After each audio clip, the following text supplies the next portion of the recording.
Every story appears ordinary till you see the core side of it. And what you're looking for is the story behind the news. We bring it to you from Lagos, the commercial capital of Nigeria. Giving you all sides and political stories round the clock. Every detail from the start line to the final whistle. CoreTV News, expanding your view.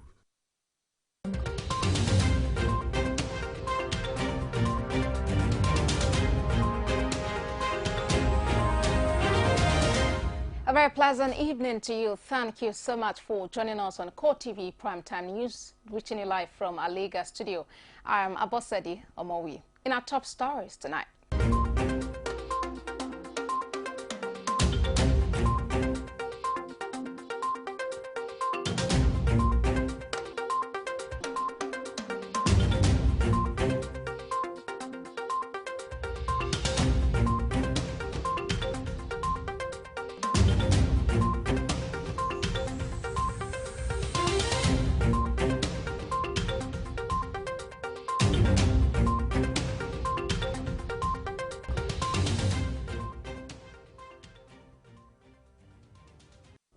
Many thanks to you for joining us tonight. Now the news in full.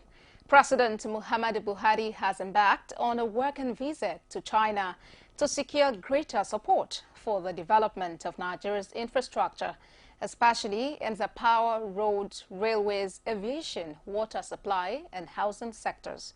President Buhari will, in his talks with President Xi Jinping, Premier Li Keqiang and the chairman of the Standing Committee of the National People's Congress, Zhang Dejiang, focus on strengthening bilateral cooperation in line with the federal government agenda for the rapid diversification of the Nigerian economy.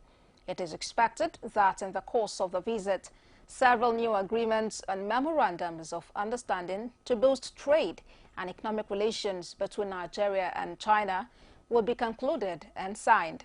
They include a framework agreement between the Federal Ministry of Industry, Trade and Investment and the National Development and Reform Commission of the People's Republic of China to boost industrial activities and infrastructural development in Nigeria. President Buhari, who is to return to Abuja at the weekend, is expected to open a China-Nigeria Business Investment Forum in Beijing and meet with members of the Nigerian community in China. Now, the federal government says it remains committed to the reforms and development of the power sector, despite the current challenges, which it says will soon be a thing of the past. The Minister of Power, Works and Housing, Babatunde Fashola, says the federal government is working round the clock to ensure that the sector gets the required respite in spite of the litigations and other actions which have stalled some power projects for a few years. Correspondent Kozem Kasali tells us more in this report. The continuing challenges facing the power and petroleum sector is the topic of discourse at this two-day second national workshop on energy put together by the National Judicial Institute and the International Institute of Petroleum, Energy and Policy, with the theme Emerging Legal Policy Reforms in the Petroleum and Power Sector. The Minister of Power, Works and Housing says the federal government remains committed to the development of the power sector. He, however, calls on the participants, especially judges, to open the expeditious resolution of the legal disputes in the sector so as to engender economic and national development. I think sets the stage for more inquisitive attitude to the way that cases are framed before our courts, and perhaps the need for my lords to intervene and probably occasionally ask to be addressed. For his part, the president of the International Institute of Petroleum, Energy Law and Policy says the sector, due to its peculiarities, will always bring forth legal disputes which needs resolution, necessitating the need for platforms such as the seminar. The much talked about reviving agriculture in Nigeria will require significant contribution of natural gas for fertilizer production and fuel to power the heavy farm machineries. Earlier, administrator of the National Judicial Institute says the seminar is a platform to sharpen the skills of judges and also reinvigorate them in addressing disputes from the sectors, which are in most cases complicated. This workshop is meant to sharpen the skills of judges towards effective administration of justice. It also provides us with an invaluable opportunity to invigorate our commitments to. The seminar is also expected to come up with a framework on how disputes, especially legal ones, within both sectors that are not envisaged when reform of both sectors were being embarked upon are addressed. Kozim Kasali, CoreTV News, Abuja. To election matters now, the Independent National Electoral Commission has declared Musa Diko of the All Progressives Congress as winner of Buhari Area Council elections.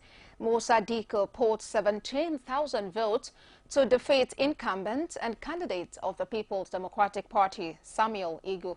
Correspondent Abiola Oluwole has more on the story. After a peaceful area council elections across the Federal Capital Territory, winners and losers at the polls have been emerging across the 6 area councils of Abuja. The electoral umpire declared Musa Diko of APC winner of Buhari Council contest with 17,000 votes. He defeated the incumbent Samuel Igu of PDP, who scored 13,000 votes.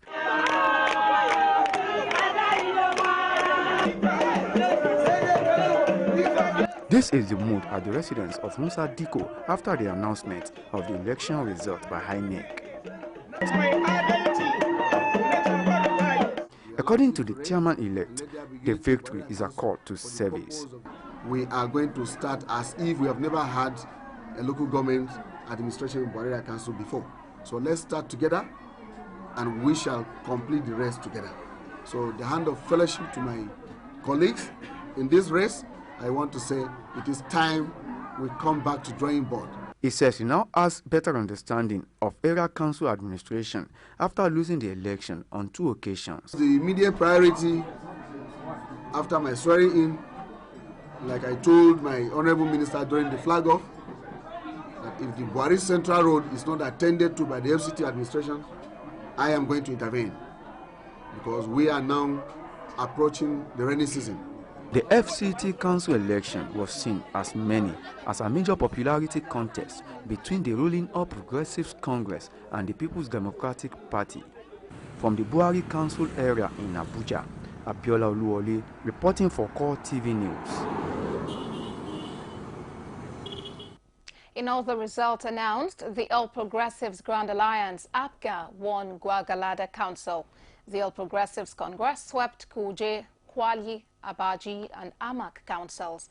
Meanwhile, collation is ongoing in Karu Local Council. Now, the candidate of the People's Democratic Party in Ife's Central State Constituency, Dikpo Iluwole, has won the by-election conducted to fill the vacant seat at the Osun State House of Assembly. The by-election was conducted on Saturday by the Independent National Electoral Commission, declared the poll inconclusive because results from 2 polling units were cancelled and a rerun election was conducted on Sunday.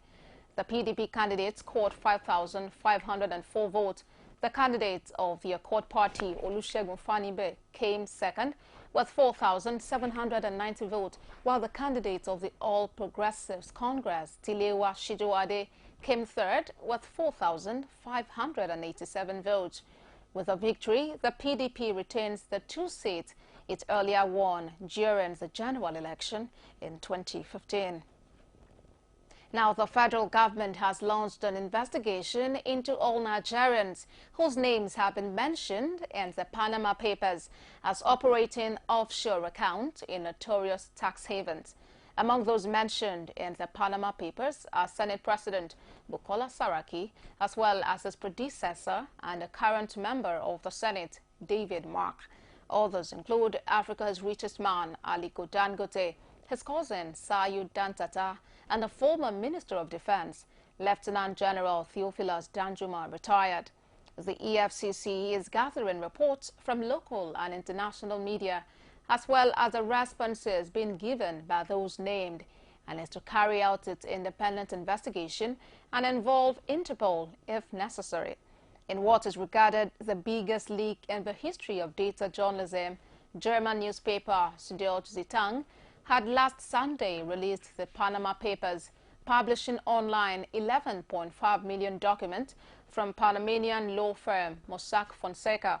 According to the document, the Panamanian law firm, regarded as one of the world's most secretive companies, has helped clients launder money, dodge sanctions, and evade tax. Already, the Nigerians involved have all denied complicity. Let's now talk about the fuel crisis in Nigeria. Residents of Taraba State are calling on the government to proffer a solution to the lingering fuel scarcity in the country. The problem has escalated to the point where seekers of the product spend nights in fuel stations for days. Odua Godwin reports that the NNPC filling station has not been open for the past 5 days and that black marketers have taken advantage of the situation, selling a liter of petrol for as high as 500 naira per gallon. Every morning, with the current situation, residents of Taraba wakes up with the hope of positive change, but the situation keeps getting worse. Arguments from the residents is mostly about the excruciating pains they experience waiting to get the product. In Taraba, the situation is getting worse as no tanks carrying the premium motor spirit is seen coming into the state capital for the past 5 days. Yet, black marketers are still in the business of selling fuel. Is this one, to say the reality, the highest of fuel scarcity cannot be more than 1 month. But look at, we are in a fuel scarcity for how many months now? It's up to 4 months. And people, the thing is still going worse every day by day. Honestly, the fuel issue is a very serious one. Each day we wake up to meet increment in the prices. From 900 naira, it went to 1,200 naira. People are suffering in many ways. You don't have no fuel. The liter of fuel now is 500 naira per liter. So even some private motors have packed their motor. Most of them are using bicycle now to move around. Motorists in the state seems to be suffering more, as most of them park their vehicles at the filling station, even with no sales from the stations. This kind of suffering now only God can help us out for the suffering. For how many days? With Sabam petrol now, they are selling it at rate of 2,000 naira per gallon. Sometimes they will tell us to join line. And sometimes when you are here, those police, they will be here collecting 500 naira. 1,000 collecting from there. Allow people to enter. Why we that in the line? Akamara Lanes came across crowd struggling to buy fuel from a black marketer who seems to be the cheapest in town. Got this 1 gallon here, 1,006. Okay. And it's the cheapest in town. For now? Yeah, there's no any other place you can go and get something like this. So the guy is trying. He's the one helping the masses here in Sabongay. The situation is pertinent as it is now the survival of the fittest. The expectations of Nigerians is that government should note the condition of the masses and quickly proffer a solution. Odua Godwin, CoreTV News, Jalingo.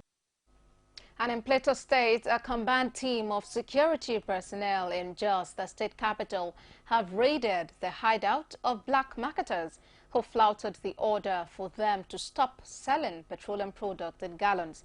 Our Plateau State correspondent has more. After the order was given for those selling fuel in the black market to desist, several of them ignored the order as they continue with their illegal trade. This led to a combined team of the Department of State Security, the police, civil defense, among others, to raid their hideout in Jos, with the aim of finally putting them out of business. Places raided include NNPC Mega Station at Dogon Cafe, Dadinkowa First Gate, Ranchia Junction, among others. Product seized were freely given to motorists, while the containers were perforated. Honestly, shortly after the joint security meeting of the security agencies, the rules from the meeting, marketing of petroleum products should be discussed. The police public relations officer says the activities of petroleum black marketers are dangerous to the society at any day. The sabotaging the economy, apart from making life difficult for first owners and other persons. And again, it is even dangerous. Looking at the petroleum sector is inflammable. But a mixed reaction trails the Plateau government decision on the ban of the sale of petroleum products in the black markets. In the meantime, the Nigerian Security and Civil Defense Corps in Bayelsa State says it has destroyed more than 400 illegal mini-refineries operated by oil thieves in the state. Addressing journalists in Yenagoa, the NSCDC Commandant Desmond Agu says the illegal refineries were destroyed between January and March. He discloses that the command has a gunboat to fortify its operational capacity and had intensified patrols in the coastal settlement and waterways in the state. Agu further points out that the Corps has deployed its personnel to provide security to critical national assets and all facilities across the state. Now, the Nigerian Navy says it is commissioning 30 penal boats to patrol the creeks and hinterlands in the Niger Delta region of the country. The Director of Naval Information, Commodore Chris Ezekoba, made this known while on tour of duty to CoreTV News office in Abuja. The director says the visit is in line with the plan of the Chief of the Naval Staff to join hands with the media in the fight against insurgency. Kikelomo Okere completes the report.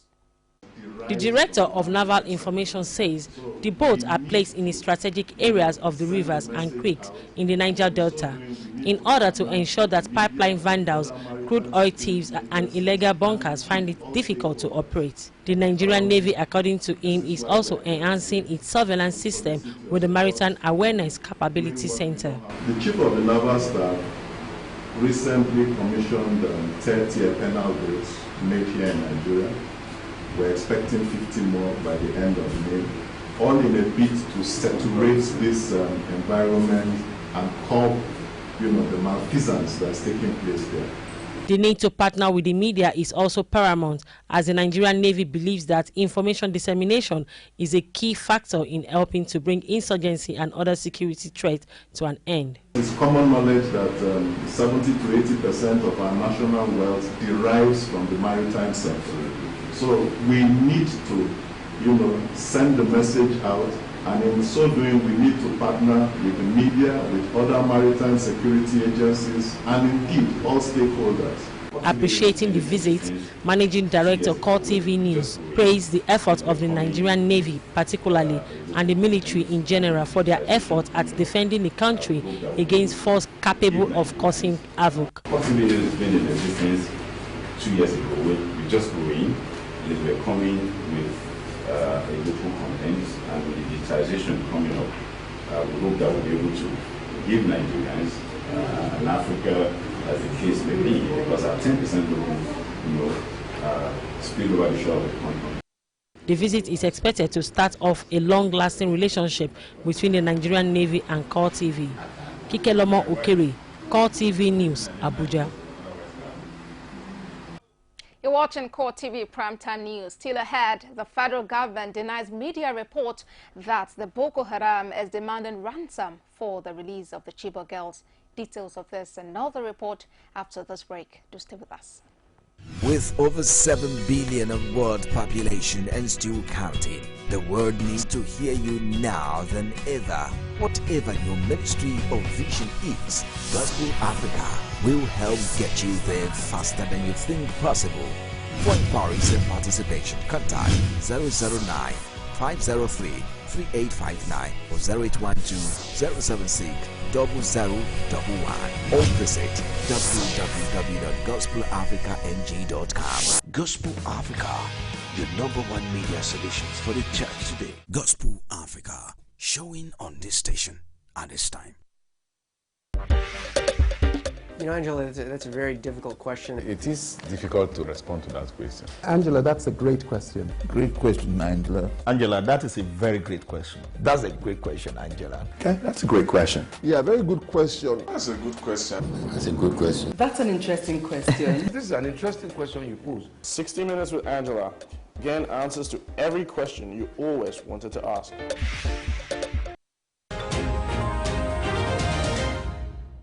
Glad to have you back. And if you're just joining us, you're watching CoreTV Primetime News, reaching you live from our Lagos studio. Let's take another look at our top stories.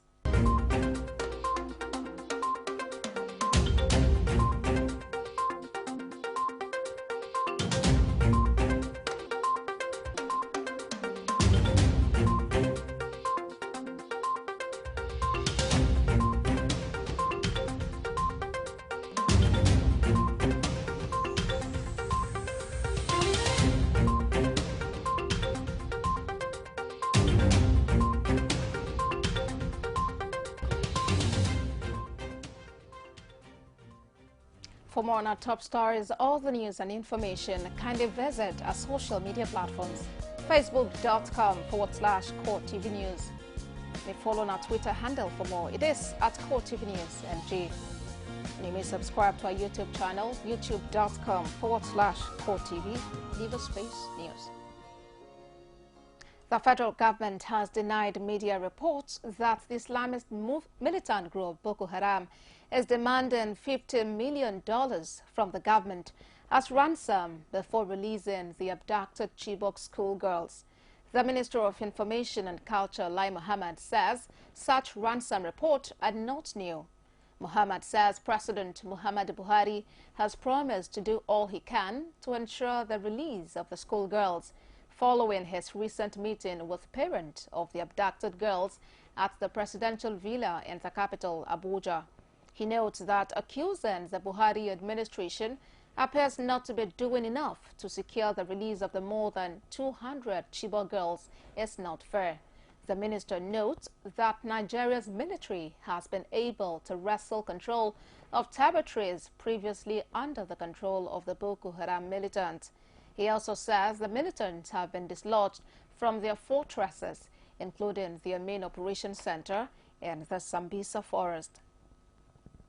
Now, the Department of State Security has confirmed its arrest of Mohammed Usman, who is also known as Khalid al-Banawi, described as the founding member of the Jamaat al-Sunnah li Dawa Walijad, that's Boko Haram, and later the Amir of the breakaway faction, Jamaat Ansaru Muslimi fi Biladi Sudan, JAMS.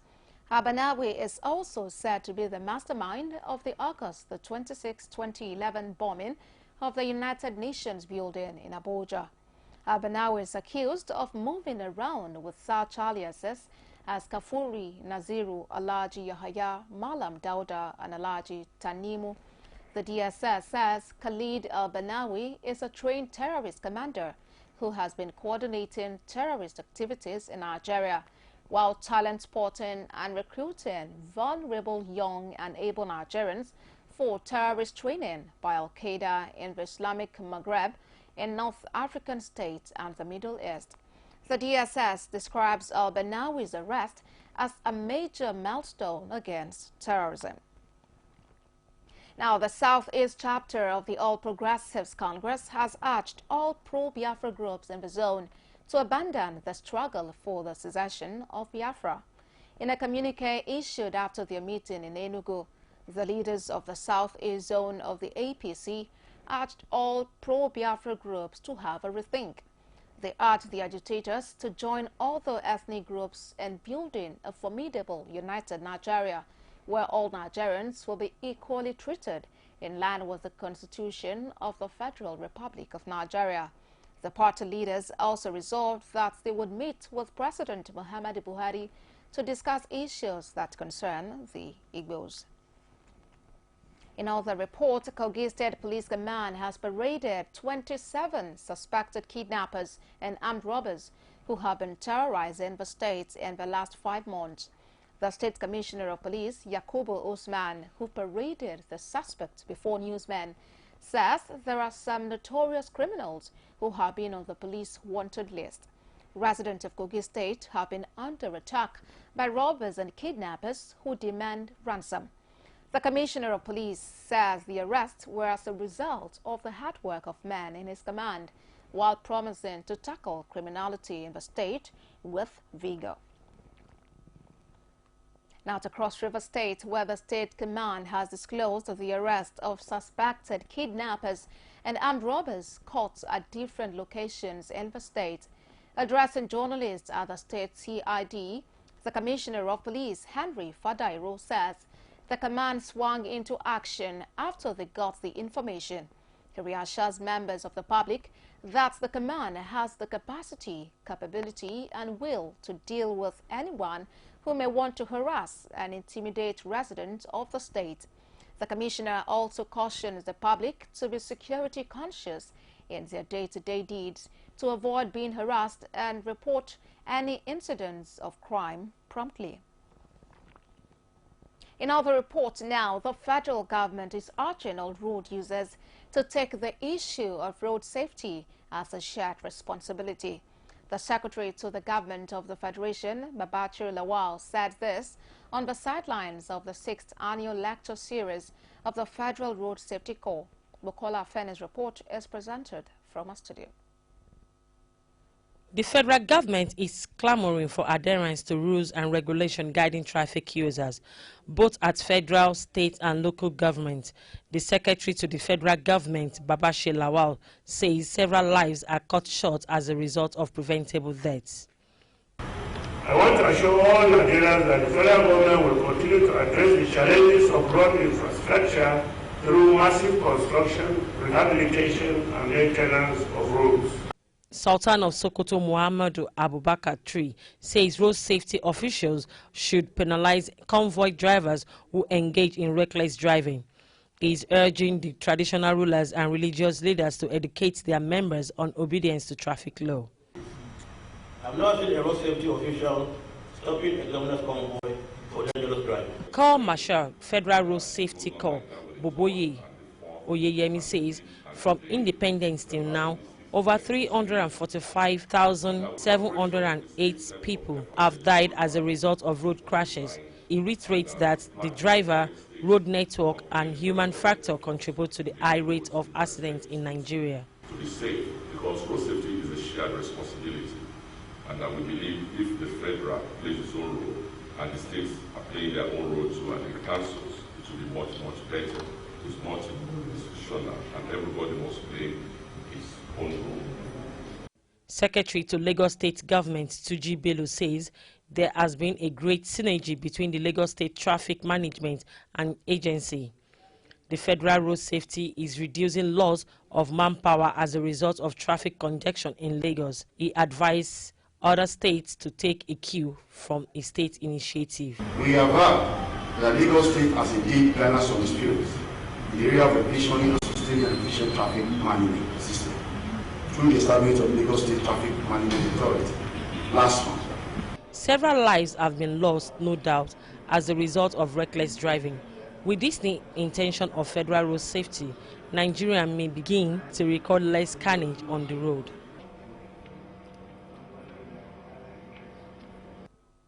Now to Lagos, where the state government has announced the launch of an online platform where lawyers, investors and the public can have access to all the laws of the state.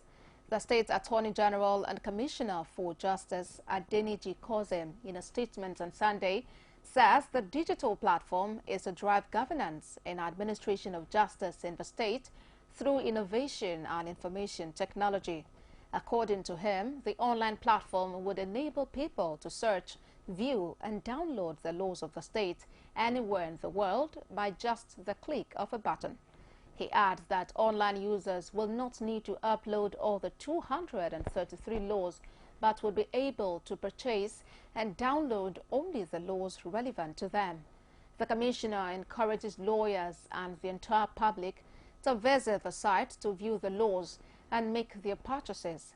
The link can be accessed via www.laws.lagostate.gov.ng.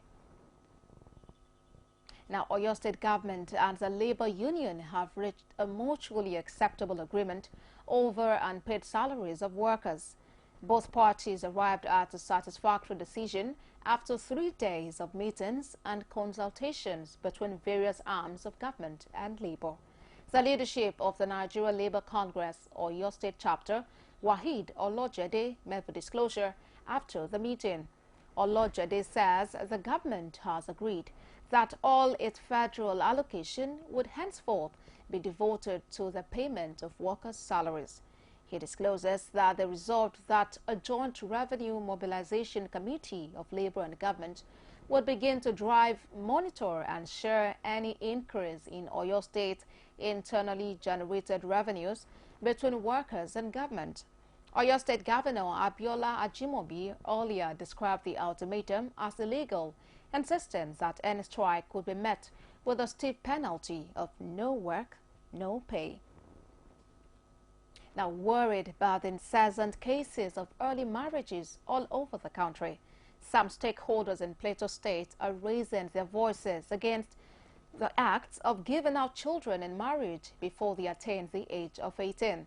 A child rights activist, Umar Rimi, says the society can no longer stand arms akimbo while its young and productive girls are sent out to non-consensual unions. Our Plateau State correspondent has more.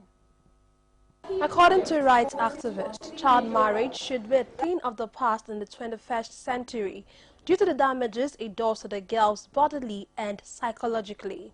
She calls on the government not to only enact laws against it, but to ensure the functionality of such laws. The Haki project focuses on 3 major rights. That is the right to land, the right to free and consensual marriage, and sexual and reproductive rights. Also lending his voice against early marriage, the immediate past Speaker of the Plateau State House of Assembly says the 7th Assembly enacted a state law against early marriage just to ensure that the male and female youth are protected against such social vices. It was going to improve the living of even the male and the female as far as gender is concerned. Now, that was why we passed it into law, and the government assented to it without query, and that I'm sure it will help the people of Plateau State. Just like other parts of northern Nigeria, early marriages are still rampant in Plateau State, and with the mobilization of the society against the unwholesomeness of this practice, more enlightenment and conscious effort by all and sundry are ways of putting an end to such harmful practice against children. Now, health experts are canvassing early detection of cancer as the best protection against the disease. This is the message being passed at a sensitization program on cancer awareness holding in Jalingo, the Taraba state capital. Odua Godwin report that the program organized by Farmers Cancer and Research Center is geared towards enlightening the public on reduction strategies that can lower the physical, emotional and financial burden on cancer patients. While many cancers are linked to lifestyle factors such as unhealthy diet, smoking and lack of physical exercise, more than 2/3 of these deaths, particularly in Africa, are caused by infections like hepatitis B and C, which causes liver cancer. Hadiza Bello-Yero, who was once the victim of cervical cancer, is passionate on providing a world-class diagnostic center in Taraba that will be affordable to all. Out of 100% people with cancer, only 20% are lucky. No, it's 80. The remaining 80 are not always in the last stage and they cannot survive. Early detection remains the answer to saving lives and in increasing survival. It therefore becomes imperative to raise awareness about the disease and to develop practical strategies to address the increasing cancer burden. Of which we know that 130,000 people visit India and other countries for cancer treatment alone. So we're not only going to cut down on the number, we are going to also cut down on the cost. Because we cut down on flight, we also cut down on treatment costs. The gesture to some of the participants draws attention to the fact that everyone has to be socially responsive when it comes in preventing the scourge of cancer in families, society and the global community. I learned a lot, despite I'm a nurse. But today, I think what I learned here really helps me. Sometimes ago, I thought maybe the cancer is only meant for women because we talk of cancer of the breast. So with this program now, I know that men also have cancer of the breast.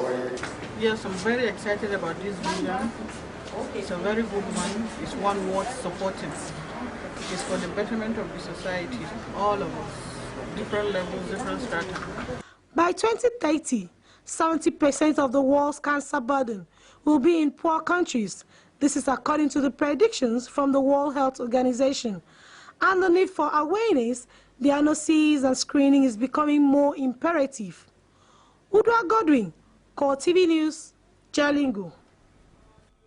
You're still watching CoreTV Primetime News. Still ahead, reports from outside Nigeria and the interesting world of sports. Do join us again. Every day, every hour, and every minute, news break in Nigeria. Things happen so fast, it's most times difficult to track and comprehend them. But that's what we do right here on Digi360. 2015, would you want to come back again? It's like asking Jesus Christ if he knew he was going to die, will you want to come back as the savior of the world again? We do not just help you track the stories, we break them down, explore all the angles, analyze the issues so that you can fully comprehend the stories and use them to make the right decisions.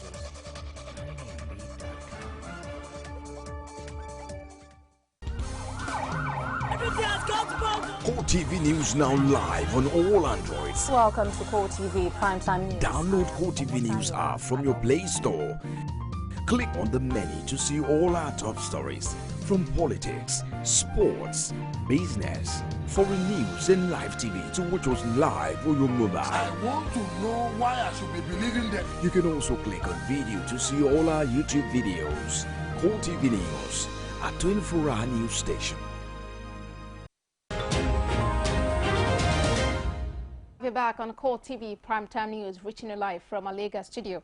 In reports from beyond the shores, at least 100 people have been killed and more than 200 persons injured when fire engulfed a temple in India during a fireworks display.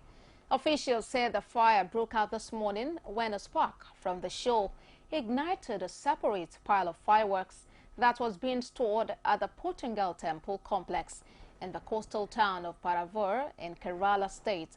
Thousands of people were packed in the temple when the explosion was heard. The blaze then spread quickly through the building, trapping people inside.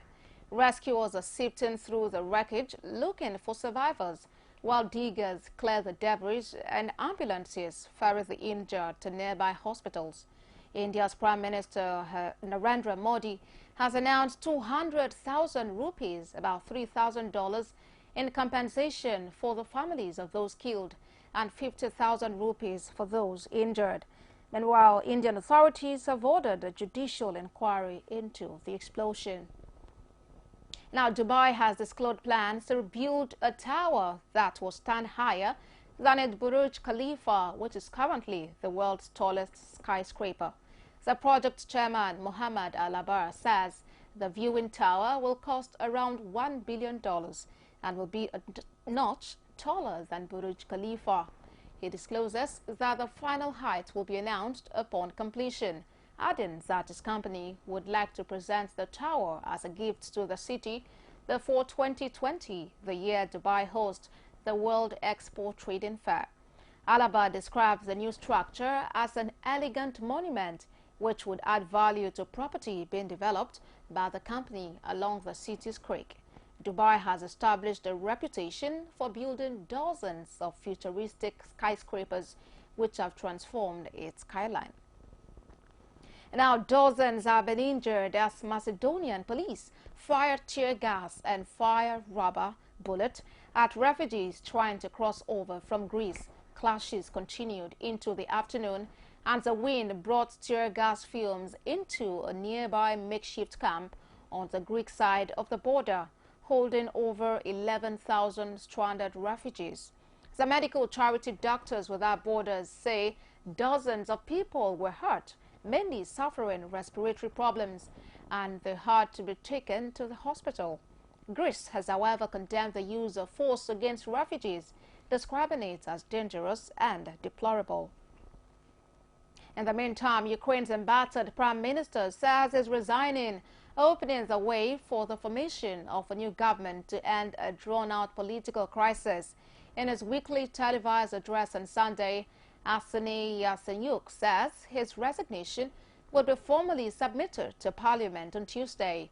Yatsenyuk's cabinet survived a no-confidence vote in February, but two parties left the governing coalition to protest the failure to oust the prime minister, who is under fire over the worsening economy and slow pace of reforms.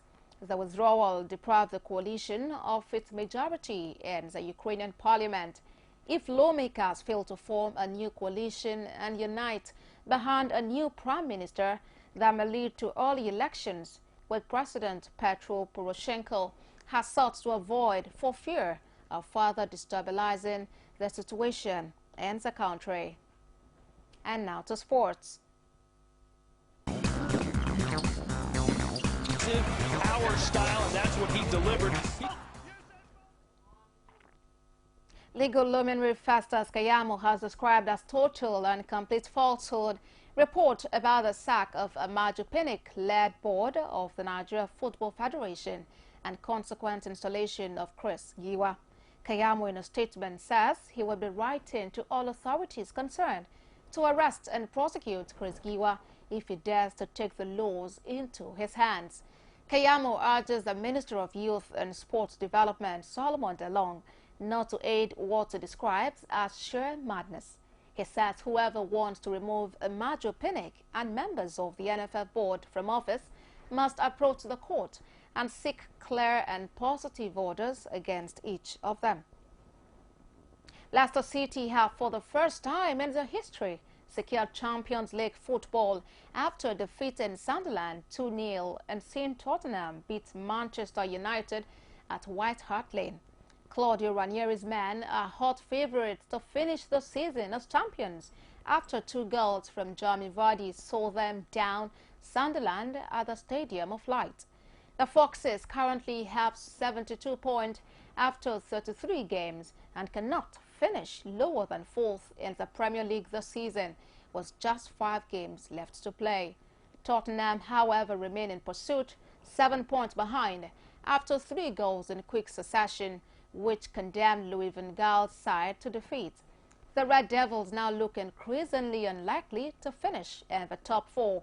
Sunday's defeat leaves them 4 points behind rivals Manchester City and the final qualification spot, with 6 games left to play. And now let's look at the English Premier League table. Leicester City is leading with 72 points. Tottenham is second with 65 points. Now Arsenal is third with 59 points, and Manchester City is fourth with 57 points. Manchester United is fifth with 53 points. West Ham sixth with 52 points. Southampton seventh with 50 points, and Liverpool eighth with 48 points. Stoke City, in other news, has 47 points. Chelsea is 10th with 44 points. Bournemouth is 11th with 41 points. Swansea City 12th with 40 points. And West Brom is 13th with 40 points. In other matches, Everton is 14th with 39 points. Watford is 15th with 38 points. Crystal Palace 16th with 37 points. Norwich is 17th with 31 points. Sunderland 18th, 27 points.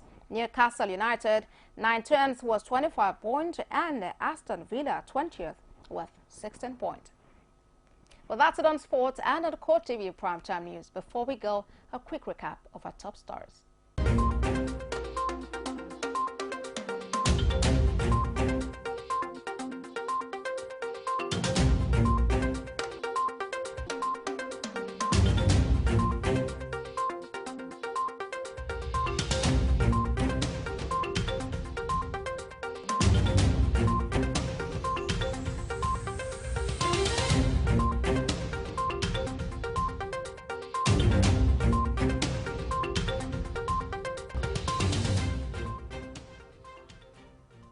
very many thanks to you for being a part of CoreTV Primetime News today. I am Apostle Momi.